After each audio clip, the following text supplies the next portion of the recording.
De cierta manera, nosotros lo que vamos a hacer con esta materia, vamos a aprender es a diseñar propuestas energéticas, ¿sí? Utilizando o usando fundamentos teóricos y prácticos en los que se basan las tecnologías renovables. Ya habíamos hablado anteriormente que las tecnologías renovables son aquellos que generan energía de manera limpia, ¿sí? Y bueno, en sí con esta asignatura se pretende que ustedes conozcan en primer lugar la problemática asociada al uso de las energías convencionales, ¿sí? Además también vamos a ver o a introducirnos en conceptos de energías renovables, de cierta manera aquí haciendo hincapié en su utilidad en el mundo actual. En sí, mundo que hoy en día podemos ver que la demanda energética crece de forma exponencial. También con esta materia lo que vamos a hacer es que ustedes conozcan las particularidades de todas las energías renovables. Vamos a ver la energía eólica, la solar térmica, la solar fotovoltaica, la geotérmica, la de océanos, biomasa, biocombustibles, ¿sí? Entonces, vamos a ver este tipo de energías. Como les dije, este es mi fuerte, yo me especialicé en esto. Así también vamos a ver características del funcionamiento de las pilas de combustible. ¿Qué son estas pilas de combustible? Son las pilas que funcionan a través de hidrógeno. También vamos a ver, ¿sí? Las cuales son de gran importancia para el almacenamiento de energía eléctrica, ¿sí? No vamos a ver pilas o baterías normales porque obviamente ese tipo de baterías o ese tipo de pilas son de cierta manera dañinas para el medio ambiente. Además, no podemos perder aquí de vista un enfoque generalista de los sistemas fotovoltaicos. ¿Qué queremos decir? Que ustedes como estudiantes deben entender de cómo se obtiene la energía eléctrica a partir de la energía proporcionada por fuentes de energía renovable, ¿sí? En este caso, desde el punto de vista de las centrales generadoras, en este caso, por ejemplo, las centrales hidroeléctricas, que también vamos a estudiar, los tipos de hidroeléctricas, cómo funcionan, de qué están compuestas, ¿sí? Bueno, en sí, ustedes ya conocen mi nombre, ya nos conocemos con ustedes en el ciclo anterior, ¿sí? Y ya habíamos visto referentes a indicaciones generales de la materia, de algunos proyectos que se van a llevar, ¿sí? Vamos a ver un poco el contenido de clase, otras cosas en caso de que entremos en consideración de que exista algún tema adicional, ¿sí? Y desafortunadamente ya tienen una pequeña tarea, ¿ya? Una pequeña tarea. Pero obviamente les voy a dar 8 días de tiempo para esta tarea. Si es que tenemos esta clase, por ejemplo, el jueves, no me la van a entregar el jueves, me la van a entregar el lunes, ¿sí? Entonces, si les envío el jueves, me la van a entregar el otro jueves. Entonces van a tener 8 días. El ciclo pasado ya tuvimos la experiencia de que se les alargó incluso hasta meses. Ahora ya no. Si ya nos conocemos, yo creo que ya somos capaces y no vamos a tener ningún inconveniente que presenten las clases o las tareas en el tiempo o en el plazo dado. ¿Ya? La consulta, por si acaso, va a ser referente a esto. Sí, ya les voy a indicar a qué me refiero. De cierta manera, lo que ustedes ven aquí es lo que deben conocer como todo buen electricista o todo buen ingeniero o tecnólogo eléctrico. Perdón un ratito que dejé de compartir por accidente. Ya.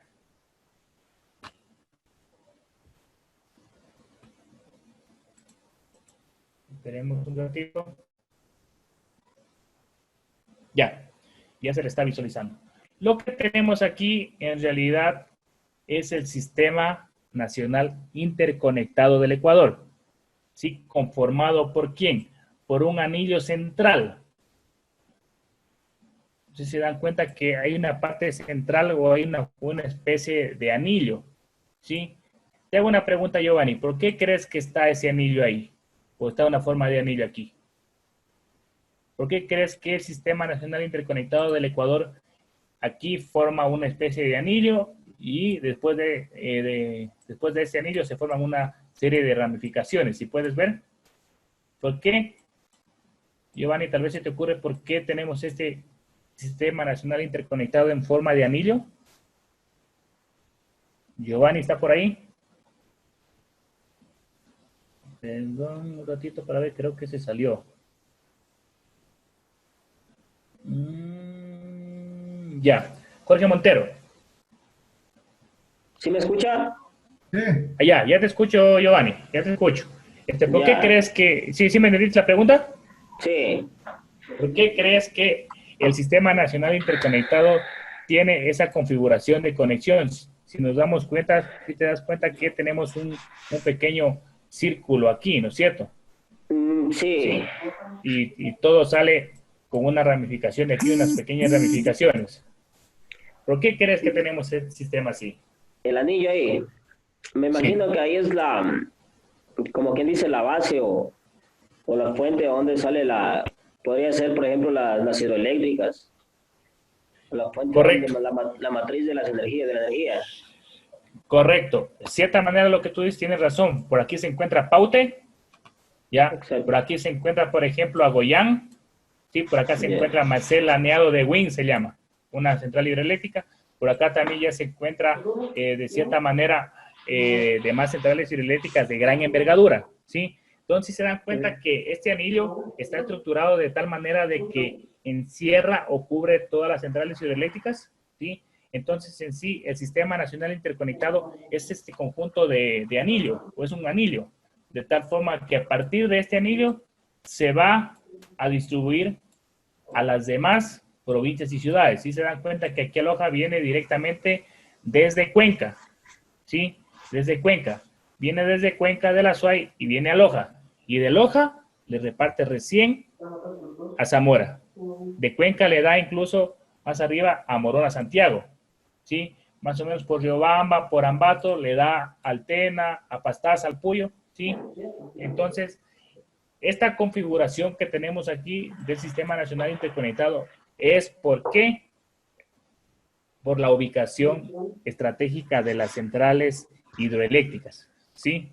Aquí no se pueden marcar, por ejemplo, las centrales geotérmicas, no. ¿Sí? Pero podemos ver de que en otros lugares sí hay pequeñas centrales hidroeléctricas. Bueno, ustedes no lo pueden ver porque está bien pequeño, pero por ejemplo, donde hay una pequeña central hidroeléctrica aquí es en Loja. ¿Sí? En Loja, en Zamora, sí hay centrales hidroeléctricas, pero son pequeñas. ¿Sí? Pero estas centrales hidroeléctricas apoyan o se conectan al Sistema Nacional Interconectado y también aquí para la distribución para toda la provincia de Loja y para la provincia de Zamora. Aquí, por si acaso, en Catamayo tenemos una central geotérmica que también aporta al Sistema Nacional Interconectado o también al sistema nomás interno de la provincia de Loja. ¿Sí? Aquí no podemos ver tan directamente qué tipos de centrales hay, porque podemos ver, hay bastantes puntitos, hay geotérmicas, hay a combustibles, centrales a combustibles, hay centrales hidroeléctricas, ¿sí? Entonces, no podemos ver en este momento, pero son bastantes, ¿sí? La tarea va a salir a raíz de esta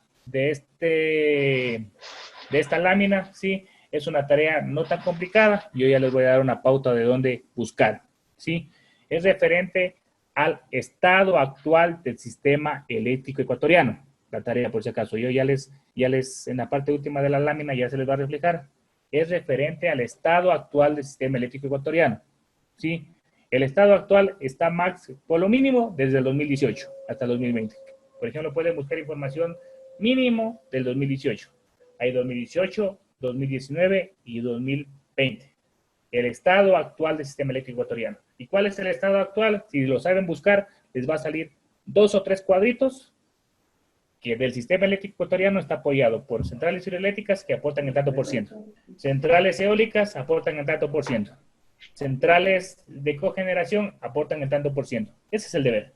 ¿Sí? Pero quiero que tengan en cuenta cuánto aporta cada tipo de generación al Sistema Nacional Interconectado, porque nosotros vamos a partir el estudio de ahí. ¿Sí? Igual en la última parte ya les voy a indicar en la presentación cuál es el deber. Hola Jaime, ¿qué pasó? Jaime, la mano estaba levantada. ¿Alguna pregunta, Jaime?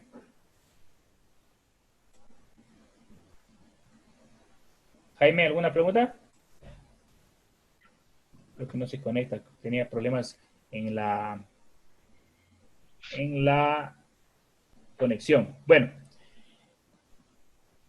Antes de ver lo que se refiere a energías alternativas, a lo que se refiere a esta materia, nosotros debemos conocer algunos antecedentes históricos de la tecnología eléctrica. Claro, nosotros debemos conocer y saber más o menos dónde inició. Sí, en sí, como una breve introducción, nosotros podemos decir que en sí la electricidad o la energía eléctrica es una forma de energía más utilizada hoy en día. Claro, y prácticamente todo funciona con energía eléctrica. ¿Entiendes? Si no tuviéramos energía eléctrica no pudiéramos hacer prácticamente nada, casi todo se detiene. ¿Sí? Hoy en día es bastante utilizada ya sea en las industrias, en los hogares, ¿sí? De cierta manera la electricidad es una forma de energía relativamente fácil de producir en grandes cantidades. También es fácil ahora, hoy en día, transportar a largas distancias, ¿sí? Y en transformar en otros tipos de energía, por ejemplo, energía para mover motores, para calentar, ¿sí? Prácticamente la energía eléctrica que está presente en todos los procesos industriales, ¿sí? Para no alargarnos más, tenemos aquí 4 científicos. Tenemos aquí 4 científicos que yo los veo relevantes. Sí, yo los veo relevantes porque, de cierta manera, gracias a ellos nosotros podemos tener el estudio de la electricidad, ¿sí? Que es el objetivo de esta primera clase, de describir qué es la electricidad, que ya sabemos también, un sistema eléctrico de manera general, ¿sí? Finalizando con el sistema eléctrico nacional, van a realizar la consulta. ¿Sí? Para ello, pues, obviamente vamos a ver una pequeña reseña histórica del último parte del siglo, ¿sí? De la última parte del siglo. ¿Por qué digo de la última parte del siglo?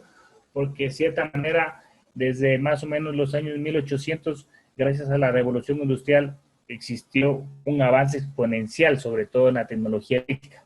Pero sí, yo les digo, nuestro estudio se va a centrar en la última parte del siglo XIX o siglo XVIII. ¿Por qué están estos señores aquí? ¿Por qué está Tales de Miletus, Theopratus? ¿Sí? ¿Por qué están ellos? Si bien es cierto, ellos prácticamente fueron los precursores de los estudios eléctricos. El primero, el que voy a señalar, que es denominado o se llama Tales de Miletus, ¿sí? Prácticamente él fue el primero que realizó o describió las cargas eléctricas que ya vimos en circuitos. ¿Y qué hizo él?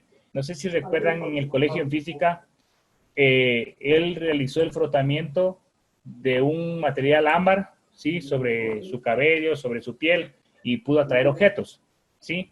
Por favor, ¿hay alguien que tiene el micrófono habilitado? Deshabilítelo, por favor, ¿sí? Ya. Prácticamente él fue el primero que dio alguna noción de electricidad, del estudio de la electricidad. Permítame un ratito, voy a ver si les deshabilito los micrófonos, ¿ya? Voy a deshabilitar los micrófonos.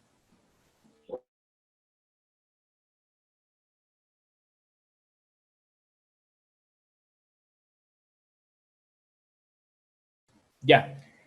Entonces, prácticamente él fue el primero que realizó los estudios de la electricidad, pero ¿quién se adelantó? Casi 3 siglos después, Theopratus. Este señor lo que hizo fue realizar más estudios de electricidad, pero él fue más rápido, más inteligente. ¿Qué dijo? Yo voy a escribirlos. Este señor de acá, Tales de Miletus, no dejó plasmado en ningún documento los estudios de electricidad. Theopratus sí lo hizo. Él dejó plasmado dentro de un documento todos los estudios referentes a electricidad, ¿sí? Al estudio eléctrico, ¿sí? Tenemos más acá abajo ya William Hilbert. Prácticamente él lo que hizo fue estudiar a los imanes. En esa época los imanes eran utilizados para las brújulas, para navegación. Entonces él prácticamente lo que hizo fue que dio el origen de los fundamentos del electromagnetismo, de electrostática, ¿sí? Y prácticamente él fue el primero en utilizar la palabra, el término de electricidad, que viene del griego electrón, si no mal me equivoco, que el electrón es el ámbar que estudió este señor, ¿sí? Déjame ver quién no está interactuando, porque quiero preguntarle.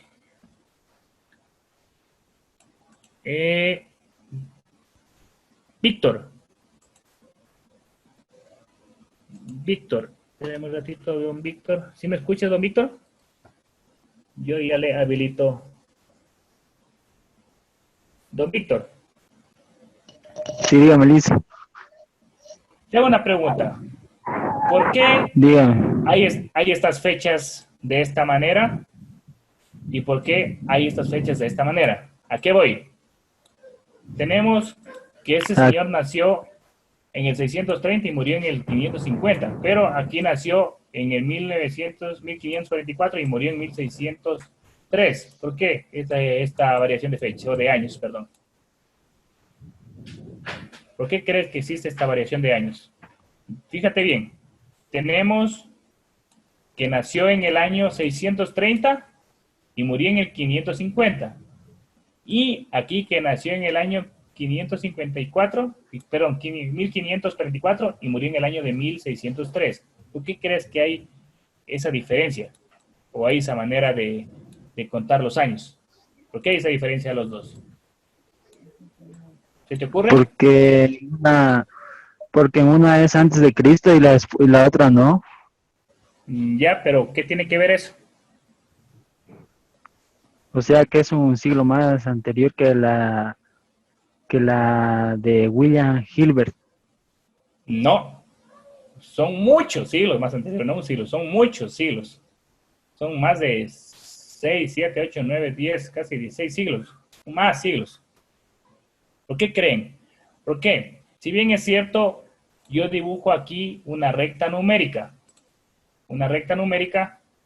y nosotros contamos nuestros años en base a ¿qué?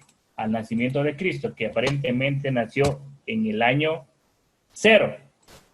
¿Sí? Antiguamente, en el año 0. Dime, José Luis, dime.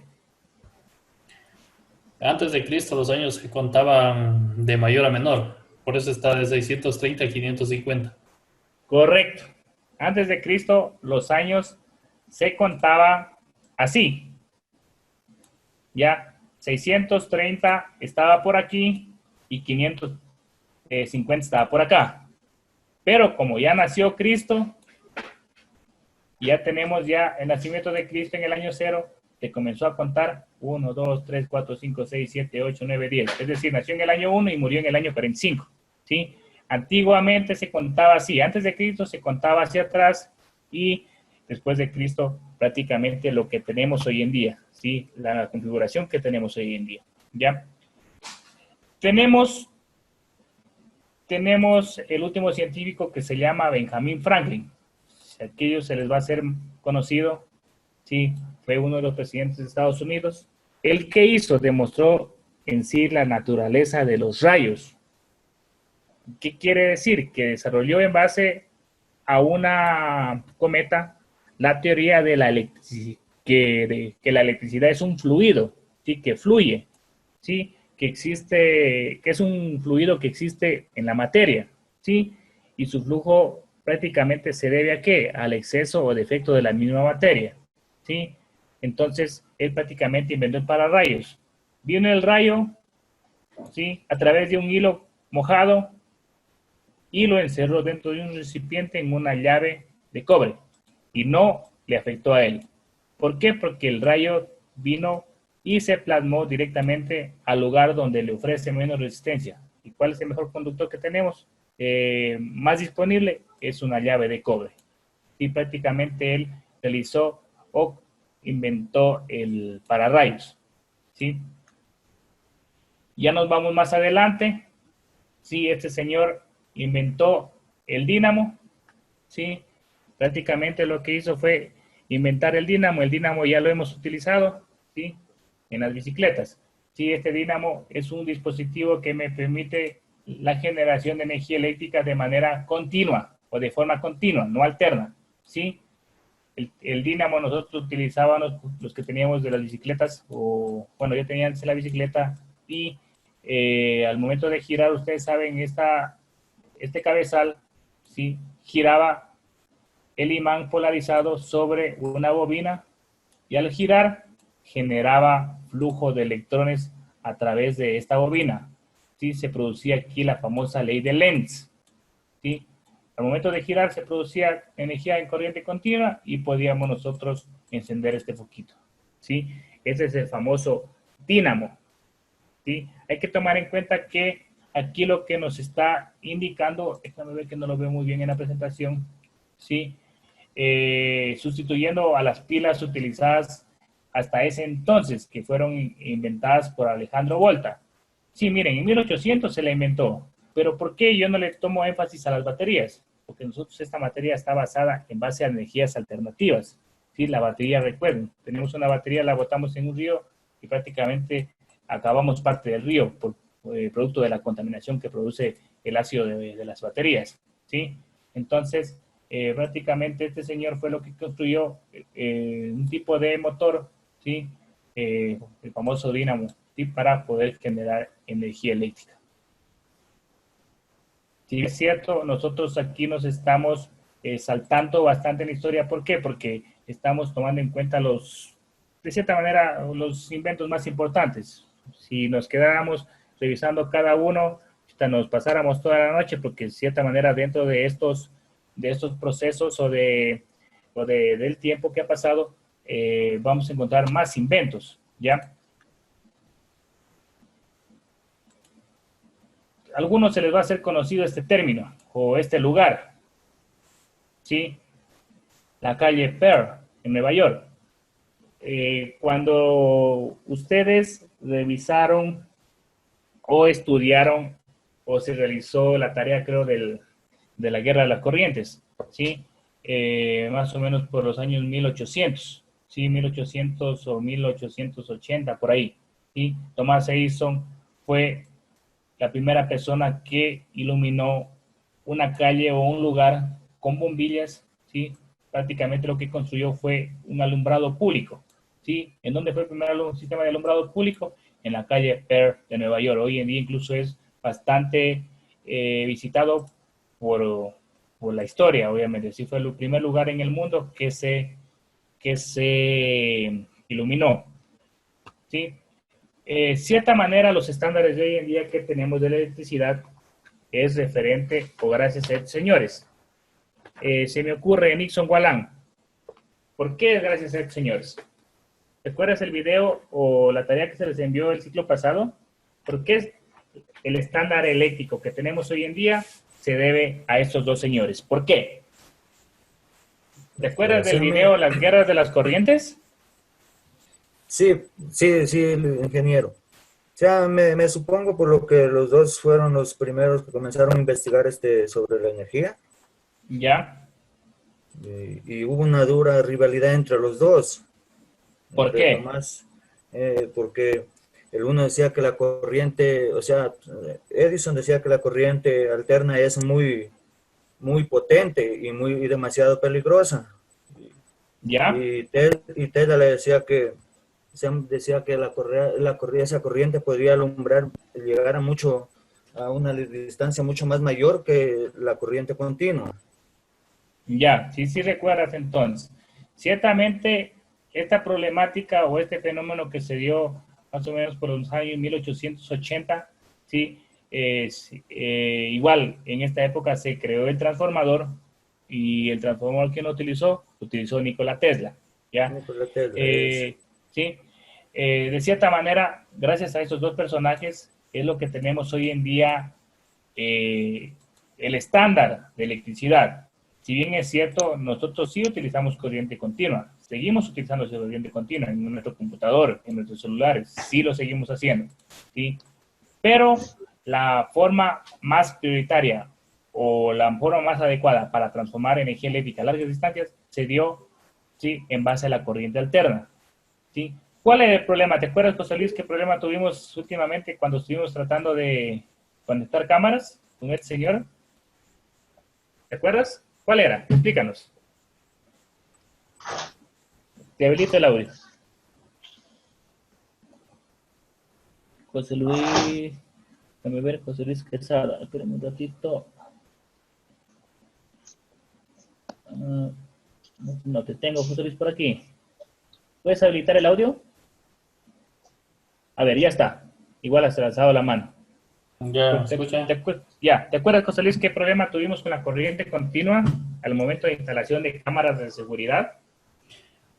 Bueno, básicamente el problema de la corriente continua es que a mayor distancia pierde potencia y no ¿Ya? abastece para hacer funcionar los dispositivos eléctricos O electrónicos. o electrónicos, electrónicos en este caso. Sí, José Luis me estuvo acompañando en un proceso de instalación de cámaras de seguridad y nosotros queríamos colocar la fuente, ¿sí? O el cargador, por ejemplo, el celular, en una habitación y la cámara la queríamos ubicar casi a 20 metros y más. ¿Cuál fue el inconveniente? Que la fuente no abastecía o no permitía llegar o transcurrir los 20 metros del cable, ¿sí? Es decir, se quedaba a medio camino. Entonces, lo que necesitábamos es de que esa cámara, su fuente esté prácticamente al lado, y es lo que normalmente se hace en las instalaciones de cámaras de seguridad. La fuente tiene que estar al lado, ¿sí? Y no tiene que estar lejos, a 20 metros, porque si lo dejamos lejos, no va a avanzar, o si avanza va a traer inconvenientes a futuros, y eso fue lo que le pasó en el lugar donde se instalaron las cámaras. Se colocó la fuente en una estación y lejos de la cámara. Él lo quiso así para ahorrar costos, pero de cierta manera le salió peor porque tuvo que hacer otro tipo de instalación. Entonces, el inconveniente de la corriente continua es que no nos permite transportar la corriente a grandes distancias. Por eso, compañeros, cuando instalen una cámara de seguridad, háganlo con la fuente que esté cerca de la cámara. Si han visto que está la cámara ahí y un tomacorriente ahí al ladito, es porque la fuente debe estar ahí. Sí, si lo hacen a distancia, puede que no les funcione o el sistema algún rato les va a dejar de funcionar y van a quedar mal, ¿ya? La corriente alterna obviamente es la que vamos a ver, ¿sí? Hoy en día los diferentes tipos de generación, ¿sí? Lo que sí quiero es de que se aprendan bien el sistema eléctrico o la estructura del sistema eléctrico que vamos a ver, ¿sí? Bueno, aquí yo no me voy a quedar tanto porque esto ya lo habíamos visto en el video, ¿sí? En el documental, ¿sí? Esto ya conocemos. Estructura de un sistema eléctrico. Aquí podemos ver, de cierta manera, un sistema eléctrico básico. Tenemos la generación civil eléctrica. Aquí puede ser una central nuclear, un sistema de transformadores para elevar la corriente generada. Debemos elevarla y transportarla en el sistema, ¿sí? En ese anillo que nosotros teníamos en el mapa del Ecuador, en ese anillo. Las subestaciones, ¿para qué tenemos? Para, obviamente, bajar más la tensión, ¿sí? O el voltaje. Sí, si bien es cierto, aquí tenemos de alta tensión, esto es alta tensión por si acaso, ¿sí? No como decimos aquí en Cariamán que los de alta tensión son los tres que están arriba. No. Estos son los de alta tensión, compañeros, por si acaso. ¿Sí? Este sistema de alta tensión está conectado por una subestación. Esta subestación que hace bajar el voltaje, ¿sí? Para media tensión, ¿sí? Y tenemos otra subestación para bajar a baja tensión, valga la redundancia. Y podemos ahí distribuir ya sea a industrias, ¿sí? A universidades, instituciones y a las casas. Hay que tomar en cuenta, compañeros, que sí existen abonados o personas que ocupan este tipo de voltajes. Sí existen personas que se conectan a esta parte y compran energía. Existen personas que se conectan a esta parte de acá y sí consumen energías. Obviamente son grandes empresas extremadamente grandes, ¿sí? Pero, y aquí tenemos nosotros los sistemas que nosotros como ciudadanos, como empresarios, nos conectamos, ¿sí? Esto es un sistema así gráfico. Pero ustedes que se aprendan, ¿sí? Es el siguiente. Ya van a ver. Estos conceptos, por favor, ténganlos en cuenta. ¿Qué es un sistema eléctrico? ¿Sí? Un sistema eléctrico es un conjunto de ¿qué? De instalaciones. Si puede, háganle un print. Aunque obviamente yo les voy a subir la presentación, pero por si acaso. Es un un sistema eléctrico, ¿qué hace? Se define como un conjunto o como el conjunto de instalaciones, conductores y equipos necesarios ¿para qué? Para la generación, el transporte y la distribución de energía eléctrica, ¿sí? Si bien es cierto, prácticamente a finales del siglo XIX y durante todo el siglo XX, el crecimiento de los sistemas eléctricos obviamente ha sido de manera exponencial, ¿sí? Si podemos ver en la Tierra en la noche, podemos ver prácticamente los sistemas de distribución eléctrica prácticamente abarcan a la mayoría de la Tierra, ¿sí? Obviamente hay sistemas no iluminados, pero por esos sistemas no iluminados hay una red eléctrica que está transportando la energía a otras ciudades, ¿sí? Obviamente que también no hay que olvidar que muchos ingenieros y muchos gobiernos lo que para poder medir su desarrollo o su crecimiento toman también en cuenta el crecimiento del uso de la energía eléctrica. ¿Sí? El consumo de energía eléctrica es un excelente indicador del desarrollo de un país. Claro, si me ocurre, la compañera Jenny se casa, obviamente está generando una familia más, ¿sí? Como tiene una familia aparte, debe comprar refrigeradora, debe comprar cocina, debe comprar un televisor. Entonces, está creciendo ella, ¿sí? Con su pareja está creciendo, tiene una nueva casa, tiene más cosas, entonces está consumiendo más. El compañero Steven se casa a sí mismo, está creciendo, está consumiendo más, y así sucesivamente. Esto quiere decir que el país está creciendo. Y si está creciendo es porque la gente que está comprando cosas está trabajando, ¿sí? Está comprando, está generando dinero, está generando flujo de dinero. Entonces, el consumo eléctrico en sí, en muchos países, incluso aquí en el Ecuador, sí es utilizado como una referencia, como un indicador de crecimiento económico del desarrollo de un país. Y eso tengan en cuenta. Aquí en la lámina tenemos algo que nos llama la atención, que los primeros sistemas eléctricos estaban aislados unos de otros. Sí, estaban aislados. Loja, en la provincia, en todo el Ecuador, fue la pionera en electricidad en Ecuador, por si acaso. En Loja existió la primera empresa eléctrica, ¿sí? En base a unos generadores eléctricos que trajeron de España la familia Burneo, ¿sí? Pero no estaba conectada con Cuenca, no estaba conectada con Zamora. Entonces, ¿qué se dieron cuenta estos señores? De que la cantidad de energía producida ya no abastecía a todo Loja. Entonces tuvieron que coger ellos y conectarse con otras provincias. En este caso le tocó con Cuenca y con El Oro, ¿sí? Para poder extraer energía eléctrica de esas partes que ellos también estaban generando en mayor volumen y sí acaparar la demanda de la provincia de Loja, ¿sí? Eso es lo que está diciendo aquí dentro de este párrafo de esta lámina, ¿ya? Borremos esto y pasemos.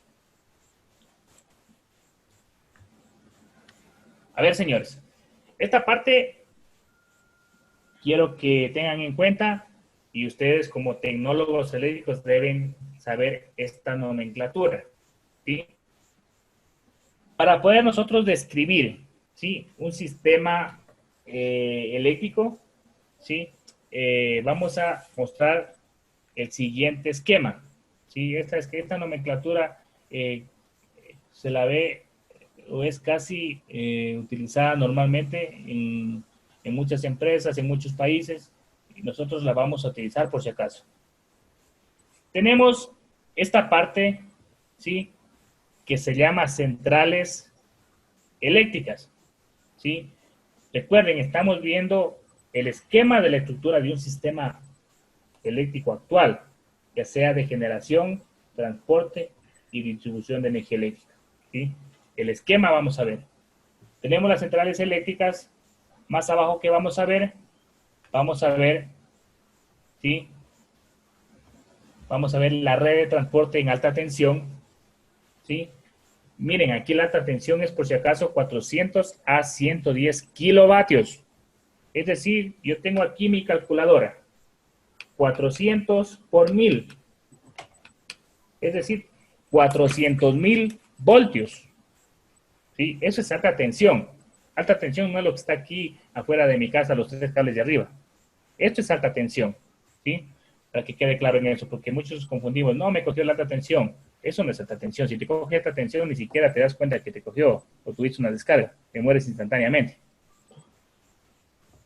Tenemos, miren, de la red de alta tensión, si hay consumidores, son industrias extremadamente grandes, ¿ya? Que utilizan, por ejemplo, hay petroleras, hay mineras que utilizan este voltaje.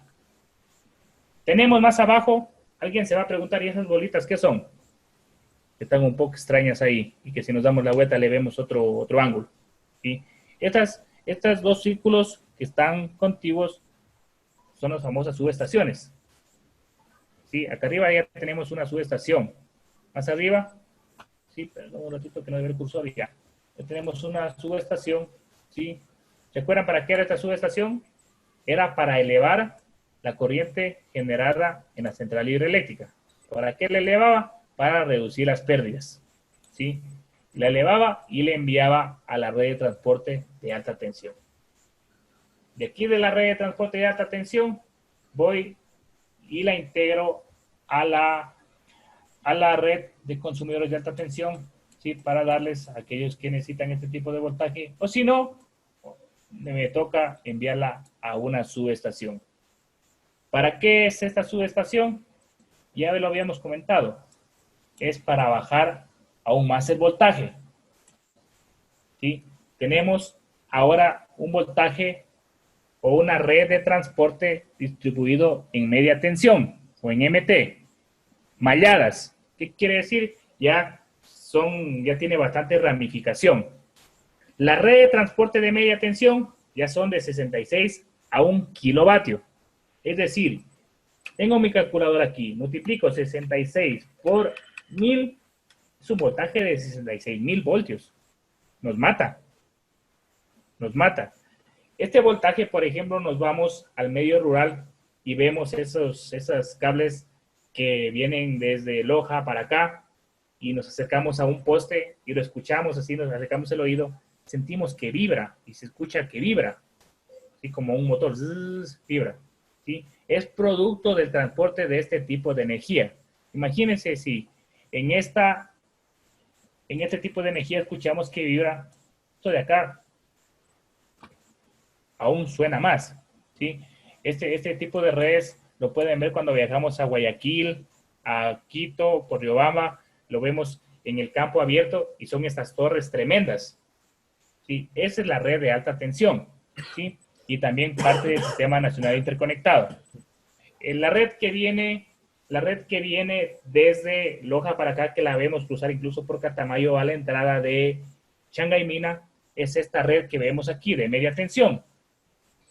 De media tensión, ¿sí? Igual la vemos grande, ya se la ve grande, y se ven unos cables bien fuertes, bien robustos, y igual unos postes bien fuertes. Esta es la red que vemos al entrar a Chinchanga, a la parte de arriba, ¿sí? Si ustedes ven y siguen los cables, ya sabemos a qué voltaje nos enfrentamos, por si acaso. Más abajo tenemos, obviamente, los consumidores de media tensión. Voy a borrar esta parte de la intervención para que lo puedan observar. Los consumidores de media tensión, sí hay. Igual hay industrias, por ejemplo, camaroneras utilizan bastante media tensión. Empresas también utilizan. Y después, ¿qué esperamos de aquí, César? ¿Qué crees que puede venir después de esto? Y ahí ya va la siguiente subestación que transforma la energía eléctrica a la baja tensión para las redes ya de la ciudad. Correcto. Sí, ya tenemos otro centro de una subestación que es la que se encuentra al lado. ¿Aquí dónde se encuentra por si acaso? Al lado del cementerio. Correcto, esa es. Sí, igual ahí hay transformadores de aceite, hay que colocarles enfriadores y tanta cosa. ¿Por qué? Porque estamos tratando de un rango de 60 a 1 kilovatio, ¿sí? Que es bastante alto, ¿sí? Entonces, a partir de esa subestación que se encuentra al lado del cementerio, ¿qué vamos a tener nosotros? ¿Sí? La red de distribución en radiales, lo que tenemos aquí, en Cariamanga. De 1000 voltios a 220 voltios y 110 voltios. Alguna vez les había comentado la experiencia de que un familiar tuvo una descarga eléctrica. y me comentan, me dicen, le tuvo una descarga de alta tensión. Le digo, ¿cómo de alta tensión? Si estuviera de alta tensión, estuviera muerto. ¿No es cierto? Estuviera muerto, porque de alta tensión es 400.000 voltios. No, dice, le cogió los de alta tensión, los 3 cables de arriba. Le digo, es de media tensión, o de baja tensión, perdón, de baja tensión. ¿Sí? Son aquellos de baja tensión. Como podemos ver ahí, ya, son de baja tensión. ¿Tenemos los centros de transformación? Sí. ¿Se han visto esos transformadores que están colocados en los postes? Esos son el centro de transformación, el último. Los transformadores que están colocados en los postes y, obviamente, al final tenemos a los abonados, a los clientes. Recuerden, a los clientes también se los va a llamar cargas. Sí, yo creo que con Byron van a tener ya mucho que ver este tipo de nombres. Al abonado ya se lo va a llamar carga, por si acaso. Igual, dentro de la casa vamos a llamar cargas al foco, a los interruptores que se conectan, ¿sí? Si yo conecto mi cargador de celular a un interruptor, eso es una carga. Yo prendo un foco o instalo un foco, eso es una carga. Sí, no se vayan a olvidar porque eso con Byron lo van a ver. Sí, si bien es cierto, ya podemos ver aquí un esquema de la estructura de un sistema eléctrico actual. Sí, es un esquema general casi para todo el mundo. ¿Sí? Ya tenemos aquí la generación, transporte y distribución de energía eléctrica. Sabemos que la generación, ¿sí? De energía eléctrica, pues por favor ahí tienen a alguien que está con una música. Ya, sabemos que en la generación tenemos lo siguiente.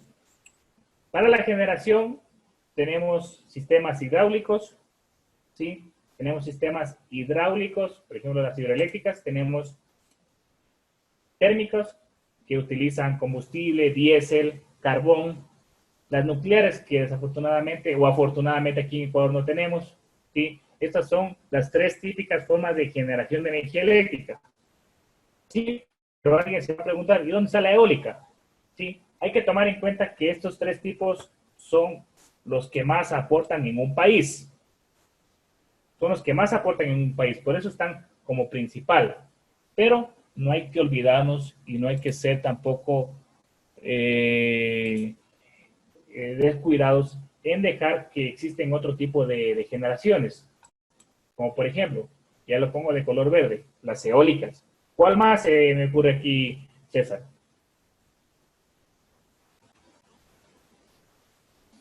Tenemos la eólica, ¿cuál más se me ocurre aquí? Tenemos la fotovoltaica.